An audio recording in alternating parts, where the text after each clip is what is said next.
Hey, friends, fellow West Texans, Jodey here. Thanks for joining. I know you're busy. I know you got a lot of things going on, and certainly a lot going on in our country. And I just wanted to check in and listen to your perspective and feedback on the current issues from COVID and the response at the federal level and the things that we're considering in this next COVID legislative package. I'm happy to go through that, but in the interest of time, I'll let you guys guide the discussion. I'm also in the middle of voting, so in the intermission, when I have to go cast my vote on your behalf, I'm going to ask one of my colleagues to read 3 or 4 questions and get your feedback. So they're going to take a survey, and then I will post that and let you guys know the response from the 29 counties in Texas District 19. Other issues that we're dealing with, obviously you've got this, the large cities where there's tremendous violence and violent mobs, and it's hard to watch it on TV. I don't think that would ever happen in West Texas because our local leaders wouldn't allow it, our local law enforcement would not allow it, and our citizens who have a strong belief in our fundamental right to keep and bear arms in defense of our community and our family and ourselves would not allow it. So I just got back from from a trip with President Trump to West Texas. It was exciting and very special to showcase the wonderful, amazing people of West Texas and our values and the food, fuel, and fiber that we produce that is a tremendous blessing to these United States. And I was so proud, and the response was incredible, and very, very warm West Texas welcome to our president from Odessa, America.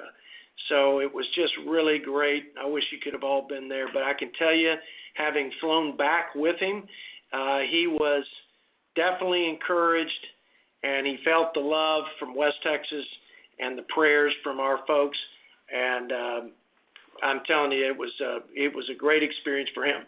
Press *3 to ask a question, and we'll get this party started, as they say. So again, press *3 if you want to ask a question. By the way, if we don't get to your question, there'll be a way for you to leave it with us so we can follow up. But with that, and no further ado, can we take questions now? Because I'm afraid that if I have to go back and vote, then it's going to cut into their question time.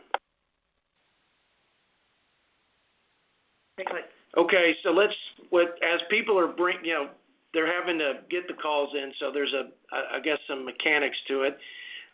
The reason I'm trying to go straight to questions again is to give y'all the maximum time to guide this. Let me just say, in the trip back to West Texas with President Trump, energy has been one of the hardest hit. I mean, ag has been hit. All small businesses, which is 99% of the businesses in West Texas, everybody's taken a beating from the pandemic and the subsequent actions by the government to shut people in and to close our economy. It's going to be critical, absolutely critical, in order to stave off further damage, worse damage, not just to our economy, but to our fellow citizens in terms of mental health and suicide rates and addiction. And the list is long in terms of the social impact if we keep in this hunkered down posture. We've got to open the economy. Everything we do, in my opinion, should be done to provide temporary and targeted relief to our families, provide support to our frontline healthcare workers, but we need to incentivize people going back to work. We need to help businesses open, and we need to keep people connected to their employer. We need to allow our children to go to school and have in-person education, because it's serious setback for our kids not to have that structure, and it's an adverse impact not just to their academic and mental state and condition, but their emotional well-being and physical well-being as well. So have we gotten some questions in?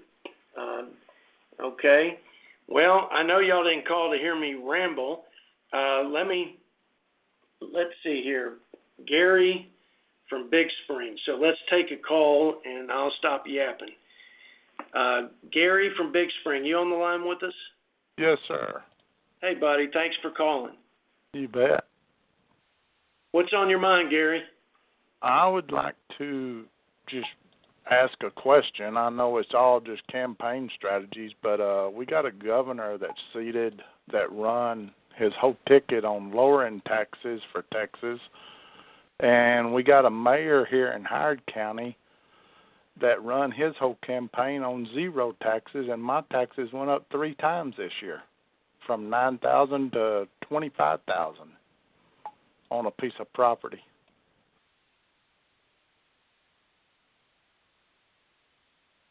Yeah, look, here's Gary. I am from the federal. Obviously, you've talked about the local and state.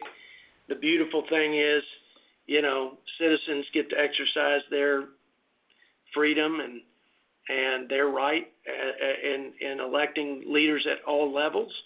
And from my vantage point, and with the responsibility you've given me, I can just tell you, working with President Trump, we were able to cut taxes as significantly as we've seen in my lifetime, maybe in the history, in terms of rate reduction for families and individuals and businesses. We had the highest corporate tax rate in the world, which was a shame for the free enterprise system of this great nation. And that's why we weren't as competitive, and that's why jobs and capital were going overseas. We've seen a reversal of that trend after the tax cut. So that belief that, if you want more of something, you need to reduce tax burden and regulatory burden. If you want less of it, just tax it, and you'll get less. And we had, I'm proud to say, more jobs than we had people to fill them. Now, that was pre-COVID, Gary, and we were about as, red hot as you could be in terms of our economic engine and job creation and growth for our overall economy. And in addition to that, we had the USMCA, which was the new restructured deal with our 2 largest trading partners, Canada and Mexico, and we were able to level the playing field with Mexico, open up new markets in Canada, and then you had China and the purchase agreement. I mean, things were going so well, and then the Chinese virus hit, and it knocked us off of our strong position economically, and we're trying to get our strong footing back and begin to recover and rebound, and I believe we're going to do it. But we've got to quit doing foolish things like paying people more to be on unemployment than to go back to work. I mean, that 75%, Gary, of the people, and I don't fault, listen, there are folks who lost their job. That is a serious thing, and we need a safety net for these folks, especially when this has happened by no fault of anybody. This was this pandemic, and then government responses, government policies and protocols, and I'm sympathetic to that, and I'm sympathetic to providing the assistance and support they need. But we don't need to be paying people 75% of the folks in West Texas who are on unemployment are paid more to be on unemployment than to return to their jobs. That's a terrible precedent, and it's a bad incentive, and we've got to change it. But thank you, Gary. I agree with you. We need lower taxes, not more, and the federal tax cuts demonstrated what happens when you cut taxes, and I'm very proud of that. Okay, next question. Chris from Lubbock, Texas, the hub city, home of Buddy Holly. Hey, good Jody. Chris, how you doing, my friend? I'm good. It's my first time ever talking to you. Well, fire away, man. Yes. I have a STEM degree, and I've been trying to get a job in my field for like almost a decade. I've been working at Crossmark for 2 years now, and it's gotten harder for me to even get a job in my field. And I can't enjoy my job anymore at Crossmark because I'm forced to wear a mask, and I'm really getting tired of it. Yeah, when is everything going to go back to normal? Yep. Yeah, I'm with you, Chris. And let me tell you, first of all, we need more science, technology, engineering, and math. That's what, for those folks out there that think, that what does Chris mean by STEM? STEM is what we need. We need more people in science, technology, engineering, and math, especially if we're going to bring some of the science, the research and development, and the manufacturing from China and other places where we have depended too much on back to the United States. So you got a good degree, Chris. I mean, it's, the demand for that is strong. We're in a bad market in the sense that we're recovering from this unprecedented national public health disaster. But on top of that, here's what's happening, and you mentioned, the protocols, wearing masks and what have you. My whole thing in this has been, first of all, the federal government shouldn't be putting one-size-fits-all public health or other protocols on the states and local governments. Every place is different, and Chris, your local leaders, the mayor, city council members, county commissioners, they are more responsive. They're closer to the community and to the problems in the community, to the challenges. So, let Lubbock figure out how to best manage this at the local level, and let the citizens. If there's not a major, I think the bar is high. If there's not a inundation of the health system, that is, it's completely overwhelmed, and you can't get in and access the critical assets and products that will save your life. That's a different story and a different posture. But citizens are, I think, smart enough and responsible enough, and local businesses already have the incentive to do things safely and responsibly. And I think we need to empower them to make these decisions. I'm not big on government mandates, although I think private enterprise can make the rules, and you can either be a patron or not at their place of business. And of course, we've had leaders, even the highest public health officials in our government, say one thing about protocols to prevent COVID spread, and then we've seen them change and say something else. But again, where it warrants it, where the situation and facts on the ground determine it's best to take certain precautions, I've got confidence, Chris, that you know what to do in that regard, and so do your my fellow citizens in Lubbock. So thanks for calling. I wish you the best. I hope, as we get this economy back, as we provide the lifeline of liquidity for the small businesses and lending facilities for the medium and large, and we provide tax incentives that will help folks invest and grow, then, hopefully we will get back in pretty short order. But it's been a real tough go, and it hasn't been easy. Thank you, Chris. Marla from Merkel. Marla, Yes. how you doing this evening? Well, I'm doing well. My question tonight is how you feel about the hydroxychloroquine as a preventative and also as a treatment for COVID. I know you're aware that the doctors were at Capitol Hill earlier this week speaking out about the efficacy of this treatment, and they've been shut down and censored, and it's really hard to find their studies. But when you look at it, that drug's been used for 65 years. The military has regularly prescribed it for malaria treatments. People are on it right now for arthritis and all different, lupus. So why all of a sudden are they making it unavailable in some states, and there's just such pushback? I know they want the vaccine because that's a huge moneymaker, but the vaccine alters your DNA. It's not, it's just not going through rigorous testing. So why? And what are your feelings about this?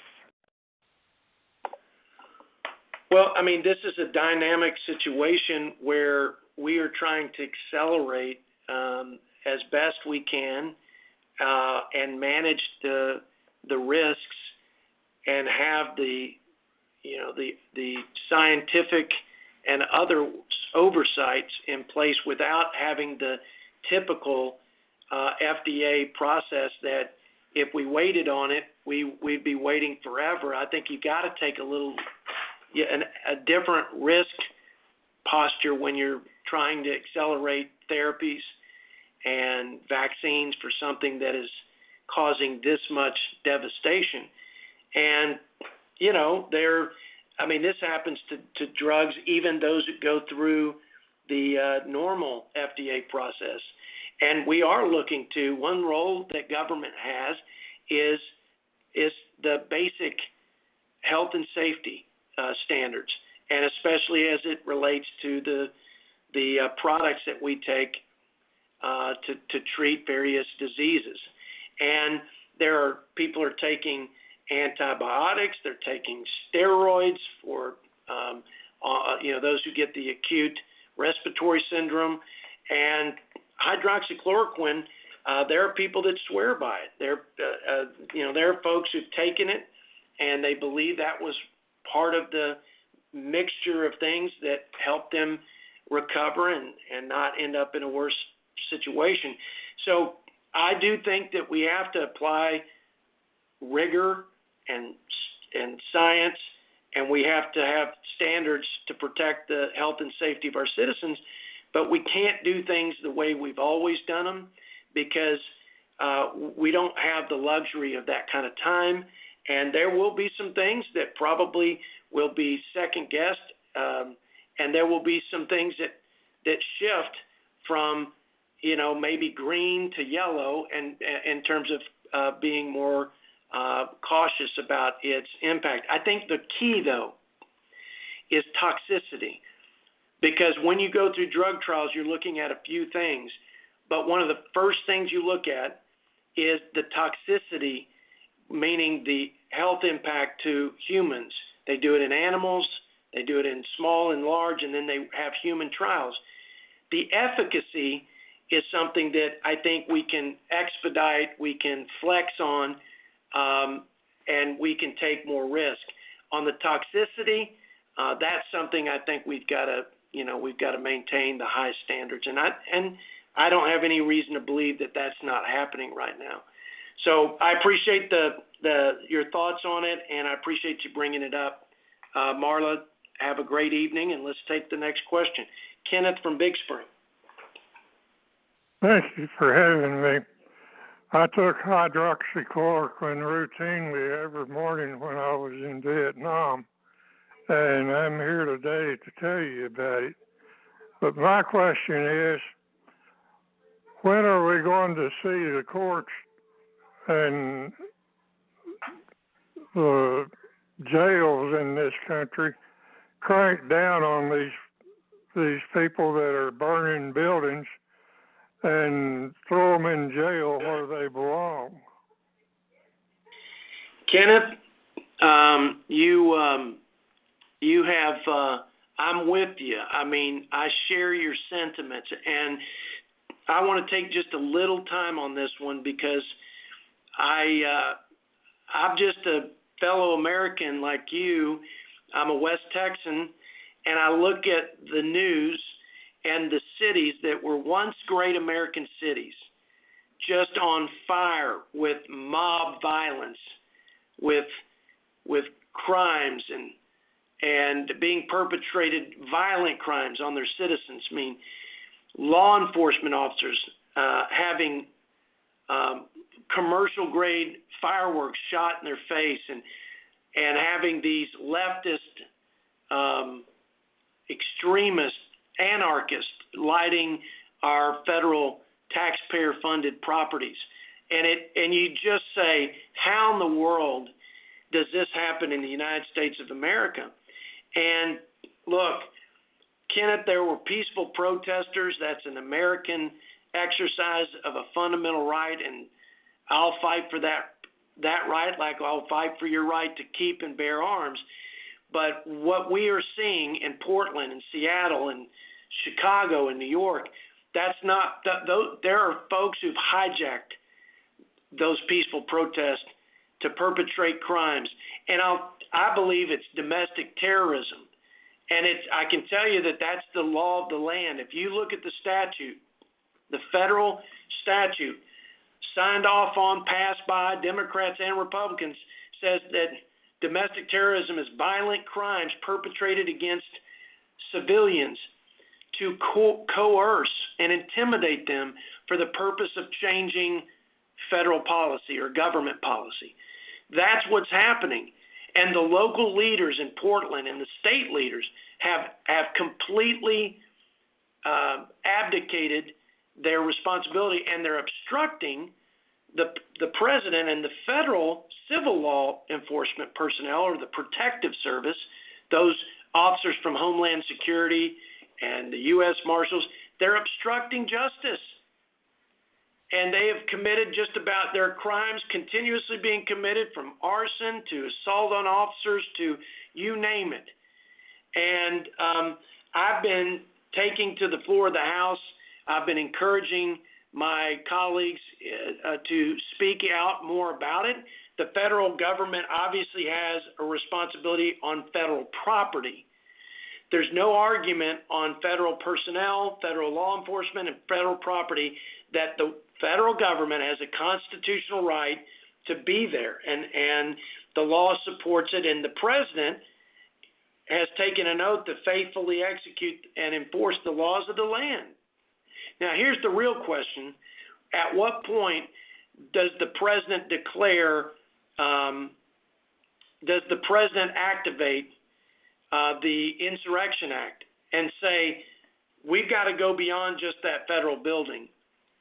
There are United States citizens with constitutional rights that are being violated, and the obstruction of justice is so great, the rebelling, I'm using the language in the law, rebelling against the authorities is so great, it's impractical to enforce the law anymore.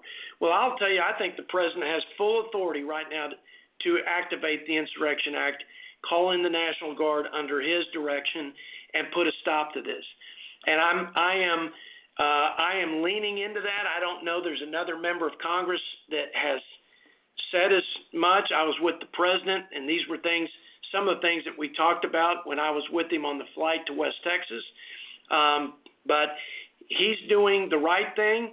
But I would put the local guys in Portland on notice that if they don't clean it up in 2 weeks, and if they don't straighten it up, and if they don't protect law-abiding citizens, then we're going to need to take extreme measures. And by the way, those are legal.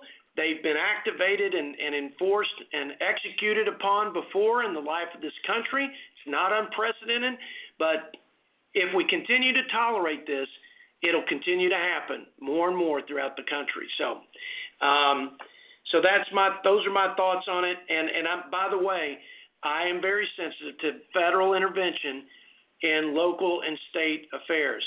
And this would typically be more of a local and state issue, save and accept the federal laws being broken, and then save and accept the Insurrection Act and the things that I described about making it impractical to enforce the law because the local and state guys have just totally thrown their hands up.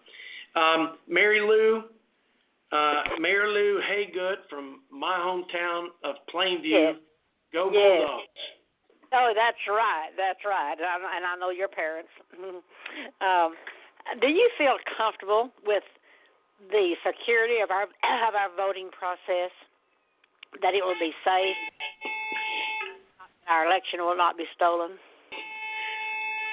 I feel, let me tell you how I feel about it. I don't feel that having mass mail-in ballots is in keeping with the integrity of our elections process, and I think would undermine the integrity and security of our elections. Now, I think that there are instances when you're a military personnel and you're away on active duty, or you've been called up as a reserve, or if you're a person a senior, or you are physically unable. So I'm okay with the absentee ballot, which is very limited and very focused on the things that I think are reasonable. I think the lack of controls and the lack of infrastructure to enforce the various controls to ensure integrity, I just don't think they're there. I don't think we can sustain that kind of mass mail-in voting. So I think that you look at New York, and there are primaries that were over, primary elections a month ago, and they still haven't gotten a final count. And you can't let that happen in an election that's this important to the country. And I'm sure that my Democrat friends, my liberal colleagues, and all along the ideological spectrum, they too would agree that this next election is going to be pivotal. Now, many of them want to take our country down the road of socialist peril and destruction. But regardless, I think it would jeopardize the integrity of our elections. But we say that, here we are in the United States Congress, and Ms. Pelosi just put a mask mandate on all of us. And if she thinks it's safe to go into a chamber full of hundreds of members of Congress and walk the halls of Congress in these congressional offices, then there should be no problem with people going and voting and taking the necessary precautions. Again, unless there are extenuating circumstances because of your health and physical challenges and the like. So that's where I am, Mary Lou. Good to hear from you, and give my mom and dad I guess you got to be careful hugging them, but at least give them a big howdy for me and tell them I love them. Maybe they're on the phone. Who knows? Trevor from Littlefield. Yes, Jody. My question is on the stimulus package, what are your non-negotiables? Kind of last time you did a good job of kind of talking about it, and I know the unemployment's your big thing, and that is for me as well. But what are some of the things in there that you're going for, that you're not going for, I guess, just kind of in a nutshell? Yeah, you bet. Thanks, Trevor. That's a great question. Okay, so my there's you got to look at it in total, because as we say, it ain't going to be perfect, because we just, that never is, especially when you're negotiating across the chamber and when you're negotiating with my Democrat colleagues, and they already put out their HEROES Act, which is their partisan wish list. It's not a serious attempt to govern in this or to provide this emergency relief for our fellow citizens. I would not bail out cities or states or quite frankly anybody who was not operating soundly and responsibly prior to COVID. There are cities, especially in this country and states, who are upside down because they've decided to be reckless in their budgeting and their spending. They've made promises. They've been politicians who make promises and have not fulfilled them, and they've run up a big debt. And, we're just not going to create moral hazard, and I'm very sensitive about that issue. And that would be a non-negotiable.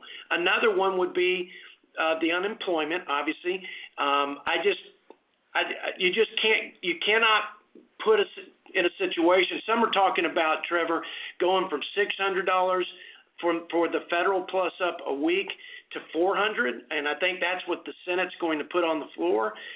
That means we won't have that means we'll have 70% of people on unemployment making more than they did in their previous job, and I would oppose that.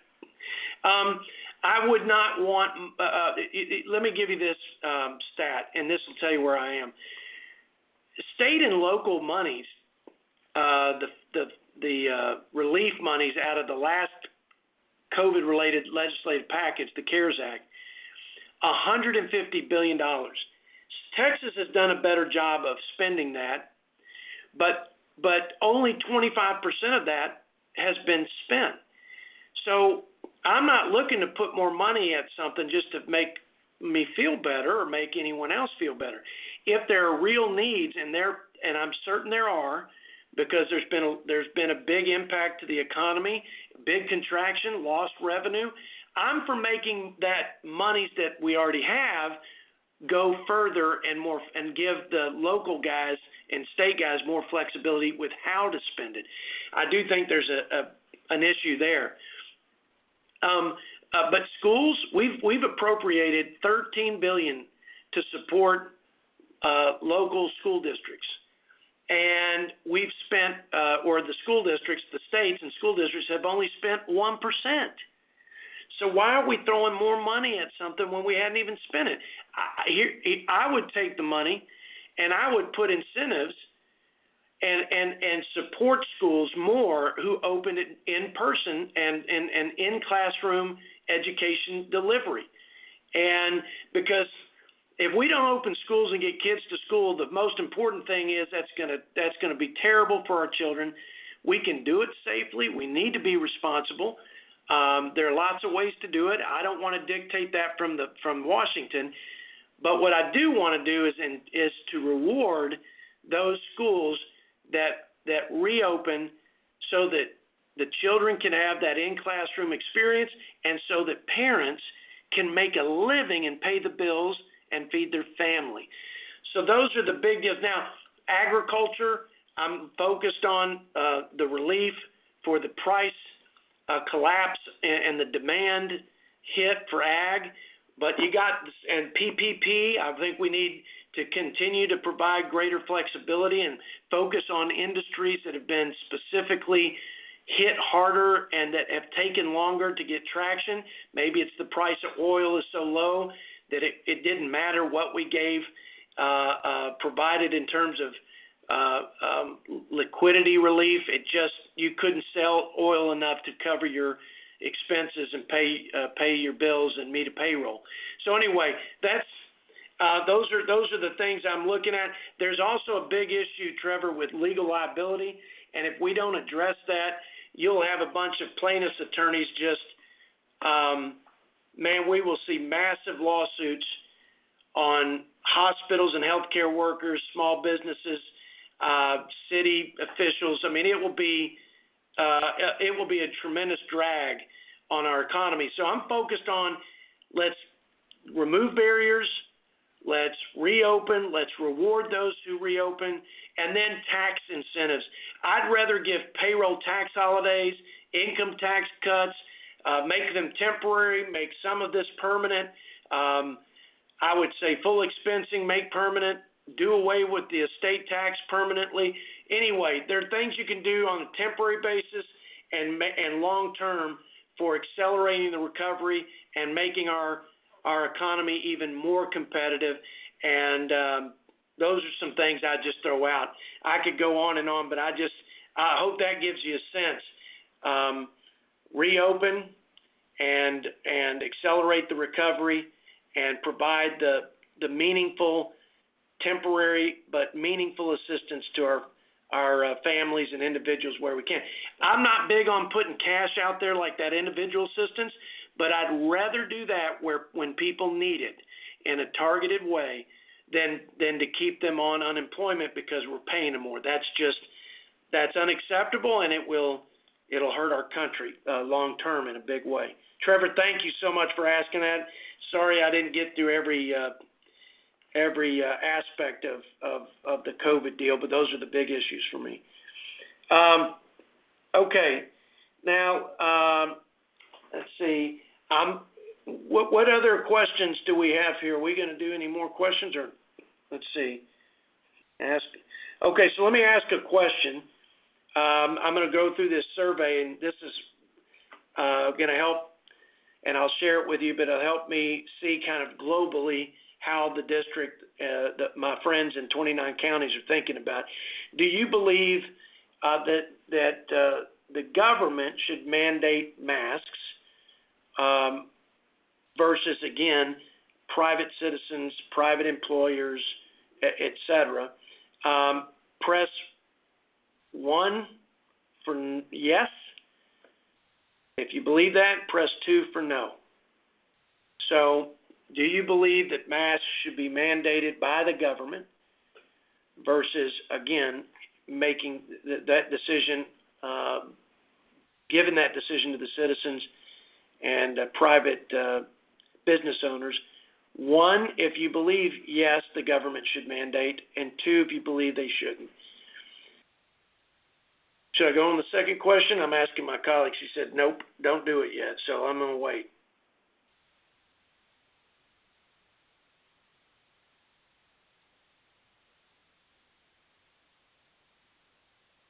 Sorry, guys. We're trying to manage my time so I don't miss my boat. So let's go to the next question. Next question. Great questions, guys. Great questions. Okay, Gus, my friend Gus from Lubbock, Texas. Congressman, good evening, sir. How are you? I'm doing well. Thank you for calling. Great to hear your voice. Well, thank you so much. Well, firstly, again, thank you for your, conservative leadership in the U.S. Congress. And my question would be, sir, in what light, this whole pandemic situation that we have, and we are, so big in West Texas, so big in exporting, especially, or we had been to China. So in what context do you see this affecting West Texas with our current trade relations with China? Hey, Gus, that's a great question. And let me say, because I didn't mention China yet, and the gentleman Trevor asked about things that we need to be doing long term. We need to be getting our fiscal situation in order, reducing the debt so we don't have a debt crisis, which will be far worse than even this pandemic. And I can talk later about the things we're doing on that, even in the COVID legislation. The other long-term thing is China, and it's our supply chain. But you just mentioned the complexity of the relationship with China. They are the largest market in the world, 1 billion people. And, we sell them a lot of agriculture product, and we have a lot of our supply chain where we sell and purchase products throughout all facets of the economy and sectors of our economy and industry. But they have more than fumbled on managing COVID. They were negligent, grossly negligent in managing it, and then they willfully hid it from the rest of the country. And it's a serious thing to have this many people die, this many lives lost, and this much devastation as a result of what they did. And that's why when the president calls it the Chinese virus, I think it's important to remember that it all started there, and WHO, the World Health Organization, was complicit. And the guy who heads that up ought to resign immediately. And we ought to audit and investigate, and we ought to restructure that. And it's like a lot of these international organizations and bureaucracies. They've taken on a life of themselves. They're not accountable. They're not responsive. We are paying the lion's share of the dues and of the operating expenses, and they're there almost feeding on themselves instead of fulfilling their mission. Certainly, that's the case with China and the virus.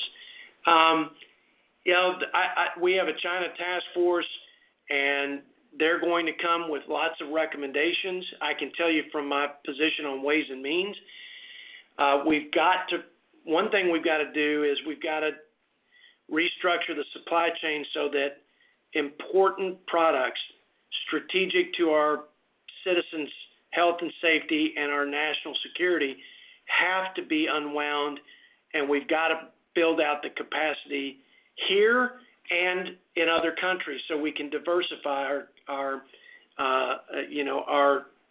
strategic partnerships. And there are ways to do it, and there are ways that I think would be more detrimental in the long run. But tax incentives will play a part in that, and we've got a list of those where we are bringing, especially manufacturing of drugs and and incentivizing more innovation in drug manufacturing stateside.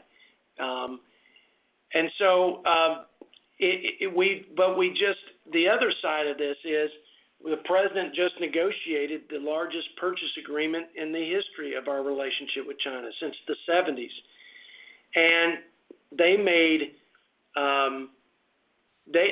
their purchases are about twice as much as their largest purchase ever. And this involves ag, it involves energy. I mean, they've got a lot of product that they've committed to, and they're on track for the most part. There are places where they aren't, and there's some reasons for that I think are legitimate.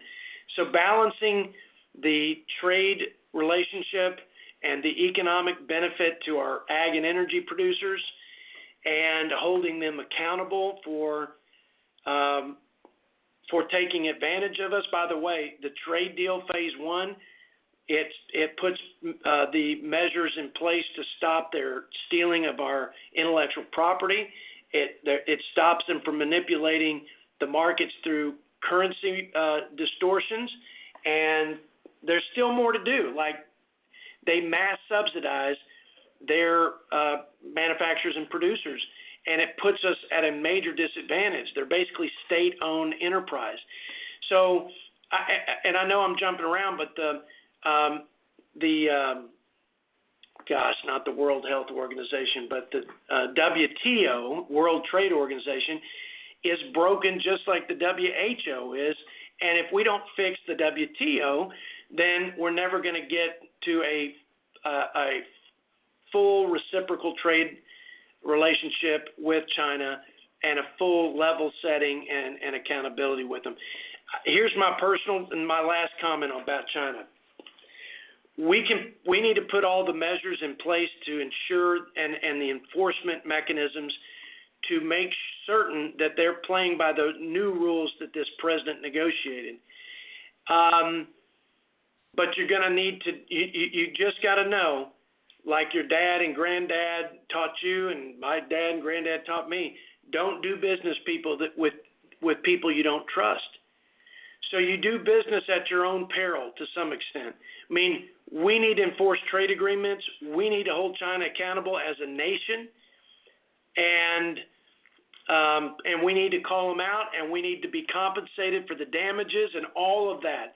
But at the end of the day, China has told us how they do business, and you should do business with them with an abundance of caution, because that's the history and that's the record that they have. Gus, it's a complicated issue, but we got to keep holding China accountable, and we got to keep the pressure on them, and we've got to do something in the way of compensating for what they did to the world, not just to the United States. Okay, let's ask this other question on the survey. How should the president respond to ongoing riots in Portland and other cities? This is a big one for me. I want to hear your response. How should the president respond to ongoing riots in Portland and other cities? Number one, hit 1. If you believe we should withdraw all forces, federal forces, and let the local government handle it. Press 2 if you think we should just support this president in maintaining a federal presence to protect federal property and federal personnel. And 3, if you think that the president ought to step it up and use greater force and greater federal engagement to end the violence and crime. So one last time, how should the president respond to ongoing riots in Portland and other cities? 1, withdraw federal forces, let the local government handle it. 2, maintain current federal engagement to protect federal property and federal personnel. And hit 3, if you think the president should step up federal intervention to stop the violence and crime, basically activating the Insurrection Act. Okay. So we're going to take a few more questions. I think I'm running out of time here pretty soon. Let's take 1 or 2 more questions. Carol from Bobcat Nation, from Dimmitt. Hi, Jody. Hi, Jody. How are you doing? I'm well. Good to hear your voice, Carol. Well, I thank you for voting conservative and backing our president.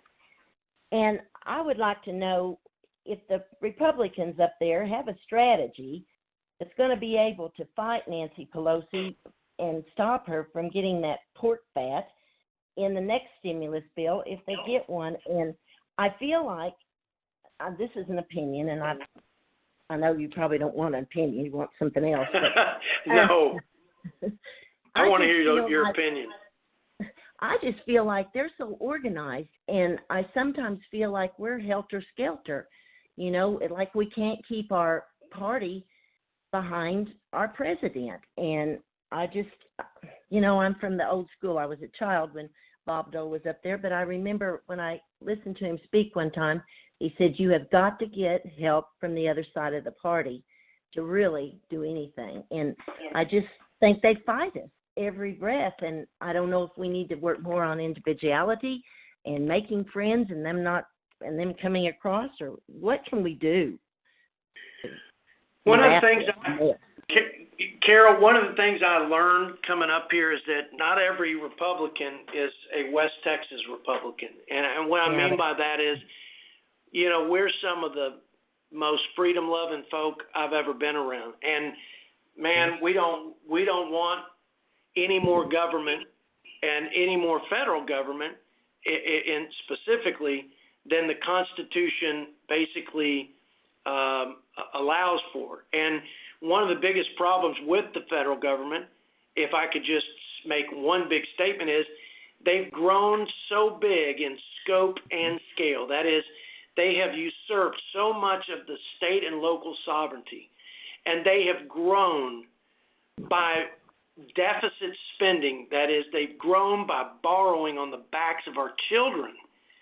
Yeah. And what I would tell you the greatest threat to the future of our country is not China, although I think they're the biggest existential threat, and it's not COVID, and it's not illegal immigrants coming across the border. It's the national debt. It's our endless appetite to spend. And And if we have a sovereign debt crisis, it's going to wreak so much havoc on our nation in so many ways, and it will compromise our freedom and the future opportunities for our kids.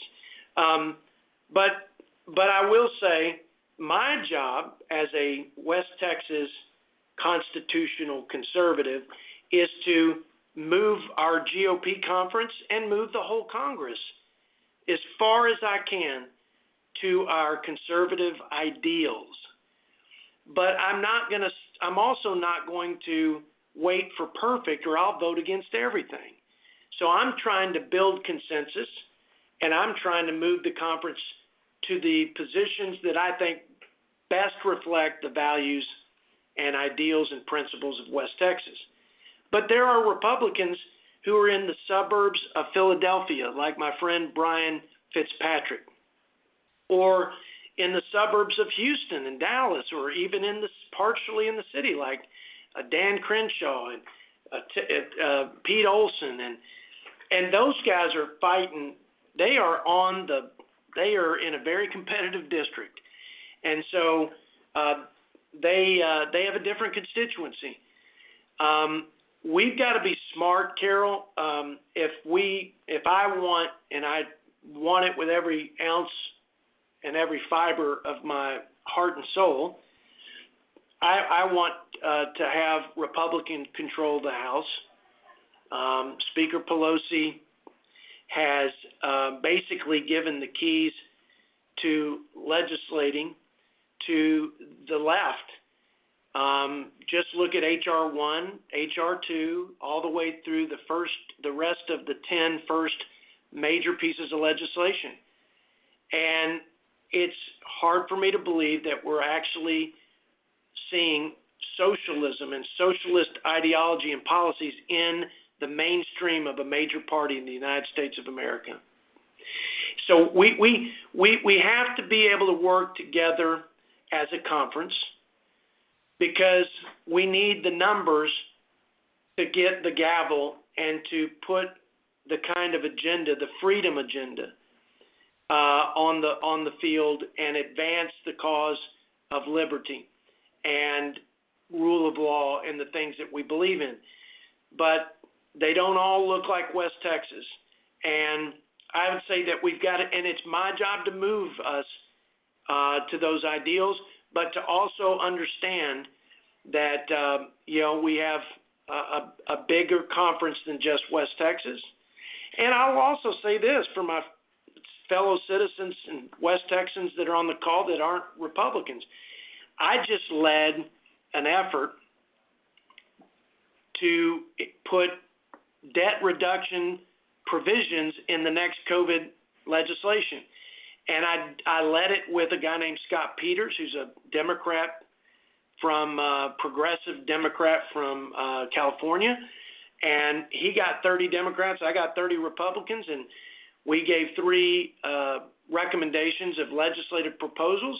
We sent a letter to the leadership in House and Senate, and one of those provisions got in the Senate bill. So all I would say is where I can work with folks, even on the other side of the aisle, I try to do it. On rural issues, farm bills, infrastructure.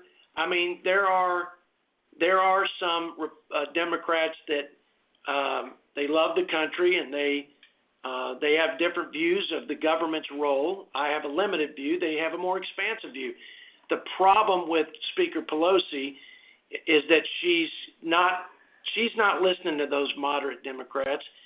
She's letting the AOCs and the squad, the left, extreme left, run the show, and it would be devastating to our country.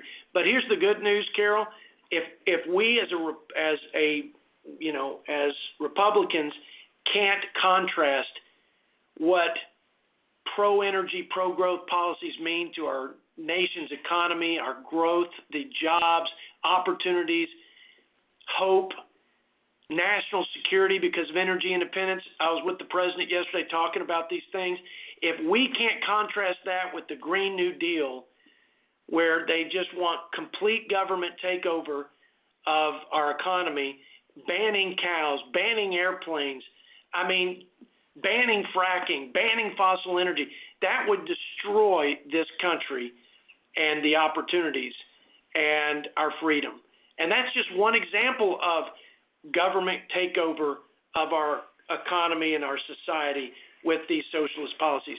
So my point is, Carol, if we can't contrast and if we can't convince the American people, and if we can't win the hearts and minds of the next generation of voters and leaders of our country, then, shame on us for not being able to message well and have a clear and compelling vision based on our core constitutional principles and traditional American values. I think we can, and I hope to be, an effective voice and a strong voice for those things. Carol, thank you for that.